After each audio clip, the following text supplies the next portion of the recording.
Bonjour, bienvenue dans la série sur la physique des particules. Donc continuons à la résolution du modèle de Shuglow. Donc on avait vu le saut dans la fonction g de z au niveau de la coupure droite, qui est la région physique. Le saut de fonction dans la coupure gauche, non physique, mais qui est nécessaire de résoudre pour faire les contours analytiques, ne peut être traduit aussi simplement par les caractéristiques du modèle de Shuglow. On peut cependant supposer que ce saut inconnu, on peut noter f de oméga, est une fonction lisse, et compte tenu de cette circonstance et des formules précédentes, qu'on a vu dans la vidéo précédente, l'expression se met alors sous la forme g de z égale 1 moins z lambda sur pi fois intégrale de 1 à l'infini de d oméga prime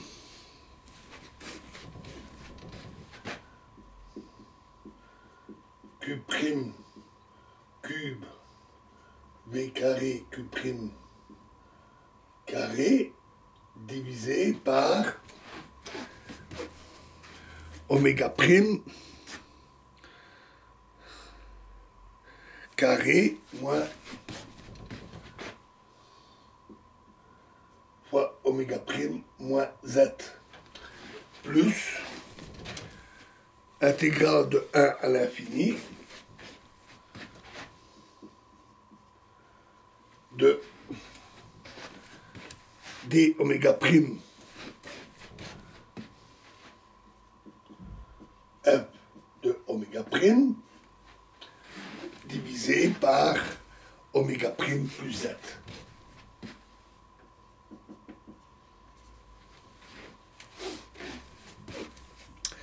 En prenant dans les deux membres la partie réelle et en tenant compte des résultats que nous avons vus jusqu'ici, on obtient que lambda i sur oméga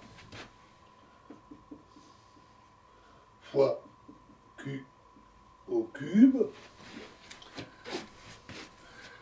fois v carré q carré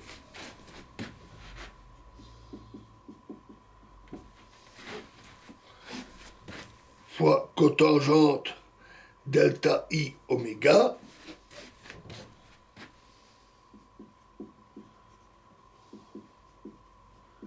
est égal à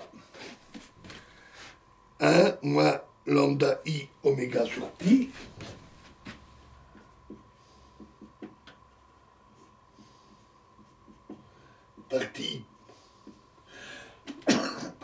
partie principale de l'intégrale de 1 à l'infini de d oméga prime fois q prime cube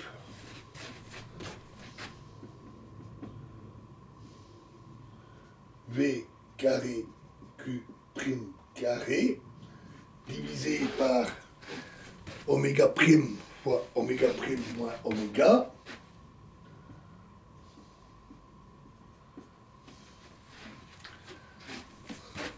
plus fi oméga prime.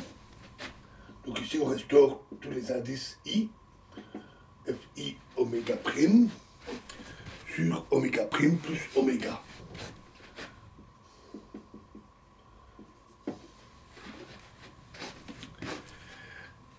La divergence de la première intégrale est linéaire, c'est-à-dire qu'elle est en principe définie par la valeur oméga max égale racine carrée de 1 plus q carré max. Et dans la région où oméga est inférieur à oméga max, elle sera une fonction faiblement variable. D'après la condition de symétrie de croisement, l'intégrale d'une fonction inconnue, grand F, est également déterminée par la valeur oméga max, et donc en remplaçant dans l'intégrale par la grandeur efficace, qu'on note RI, on obtient donc que lambda I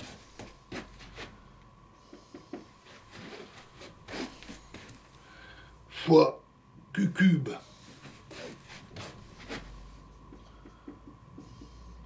V carré Q carré divisé par oméga fois cotangente delta I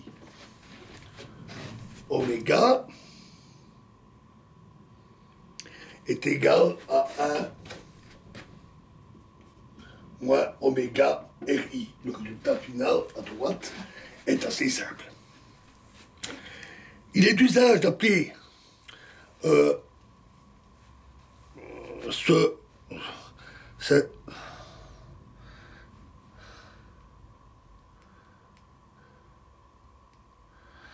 il est d'usage d'appeler cette approximation, puisqu'on remplace par une valeur moyenne, ou plutôt une valeur à la valeur max, l'approximation dite de rayon efficace RI. Les constantes lambda I sont données par la formule qu'on avait vue, alors que les constantes RI sont des paramètres inconnus qui peuvent être fournis par l'expérience. En admettant qu'à de faibles énergies, V carré soit environ égal à 1, alors dans la formule, on obtient que Q carré je ne dis pas de bêtises, oui, Q au cube, cotangente delta I, Q au cube, cotangente delta I, sur oméga, égale 1 sur lambda I, fois 1 moins oméga RI.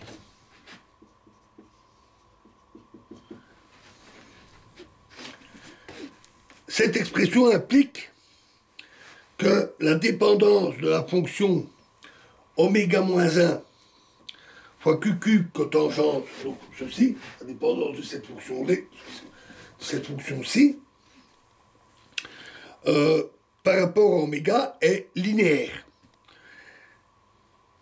Cette fonction possède un zéro seulement dans le cas des RI positifs. La forme de la matrice qu'on avait vue avec les différents isospins, spin et isospin, montre que les lambda I seront positifs seulement pour J égale grand I égale 3 demi. Si dans l'intégrale du second membre, ici dans la formule, le premier terme domine, et si le deuxième terme possède le même signe que le premier, le signe du rayon efficace, RI, va coïncider avec celui du paramètre lambda I. La forme explicite de la matrice A', entraîne que c'est très certainement vrai pour I et K égale à 3, c'est-à-dire pour l'état J égale I égale 3 demi. Le rayon efficace de cet état est donc positif. Et avec une énergie oméga de l'ordre de 1 sur RI,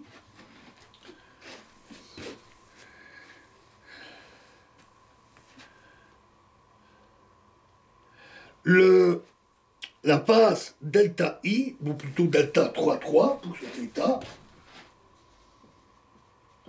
la phase delta 3,3 passe par pi demi, ce qui correspond à une résonance que l'on note traditionnellement n star.